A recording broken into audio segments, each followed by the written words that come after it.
as a buy-to-let investor, how can you ensure you're getting the best out of your service charge? Well, joining me now is Hollins from Clear Building Management to explain. Ian, great to have you with us today. So first off, a service charge. What exactly is this, and what does it get for your money? Basically, it's a pot of money that everybody contributes to within the building. So typically it will cover things like the building insurance, any repairs and maintenance to the structure, any electricity for the common parts, for the hallways. And some buildings these days, you'll even get a common fund for heating and hot water. And whilst it's still fairly rare at the moment, that is becoming more popular in new build properties. It doesn't sound controversial, but I imagine that problems can arise when you have people who buy the property to live there themselves and then investors. So the people who live there probably want the best of the building, but investors probably want to keep costs really low. Is that the case? Yes, I mean that can be quite a difficult balancing act really, because obviously you don't want there to become a them and us mentality. It's everybody's home at the end of the day. And I think resident owners, obviously they want it to be nice. It's their home, it's their day-to-day living. Investors can sometimes obviously be more focused on the return that they're going to get, and obviously making sure that costs are under control.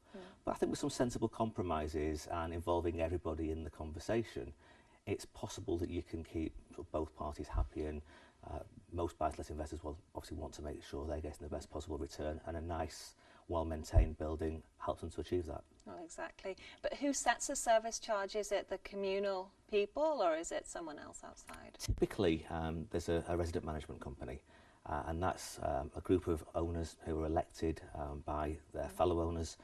They'll run the company to oversee it, and they would typically appoint a managing agent to do the day-to-day work for them. Ultimately, they have the sign-off on the budgets. But again, it's something that's very much, it needs an open conversation to make sure that it's set at a reasonable level to ensure the building can function, to make sure that you're saving for the long term. You've got a proper sinking fund in place, and so it's affordable. There's no point collecting it if people can't contribute towards it. Absolutely. And the sinking fund, this is for if any nasty surprises, you know, anything happens and you need to fix it in an emergency. Is that right? Yeah, longer term things. So you might not find that a lift might have a 25-year lifespan. So sensibly you would start putting a small amount away each month, so that when that happens, you've got enough in the pot to be able to replace the lift or the roof or whatever else it might be. So this, of course, predominantly applies to leasehold properties. So if somebody's looking to buy a leasehold property, what should they be aware of? There's a few things really. First thing, obviously, is the length of the lease. If you're buying a new property, you've probably got to find that you've got a lease of somewhere between 100 and 999 years. But obviously on older properties, those leases were issued quite often in London and the South East many years ago. So you need to check how long that lease has got left to run. There is a right to extend it, but that's a whole different conversation in itself. Then you should really look at what the lease covers. What services are you going to get? What's going to be included? And what restrictions are there as well? For example, could you keep pets there, or can you put your washing out on the balcony? Those type of day-to-day things. What should be covered, and what are the extras you actually have to ask about? A goods solicitor should go through what's included in the lease with you. You should have things like your building insurance in there. You should also have obviously a contribution towards a sinking fund. But when you get down into the nitty-gritty, have a look at the lease yourself. See how many parties there are to it. Are you paying directly to the freeholder for your service charge? Or have we got this resident management company structure in place? Could you have some control? Could you become a director? Can you have a say to the people who make the decisions? And ultimately as well, with the changes in the legislation from the 2002 Act, does the building qualify for right to manage?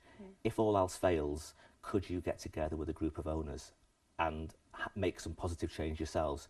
And those are all sensible questions probably to ask at the point of purchase. So finally, what should investors or indeed owners do if they feel like they're not getting value for money? First off, I would say you've always got a right to have a look at the receipts, the invoices, the accounts. Invest a bit of time, do a bit of work and satisfy yourself that you're not getting the best value for money. Then the tribunal service, you can take a case to them for what we call reasonableness. Are the charges that you're being asked to pay reasonable? And obviously that will vary region by region, bill by bill, but somebody independently can assess that for you and tell you whether that is a reasonable charge or not. ultimately, if you don't think you're getting value for money, then it will depend on what the legal structure is in your particular building. But there are things that you can do. You can affect positive change by getting involved in the management company yourself, perhaps changing the agent. All is not lost. There is always a solution, but start off with the basics and obviously progress that through and see what needs to be done in your particular case. Fantastic, Ian, thank you. Thank you. That was Ian Hollins there talking about what you should be aware of when it comes to service charges.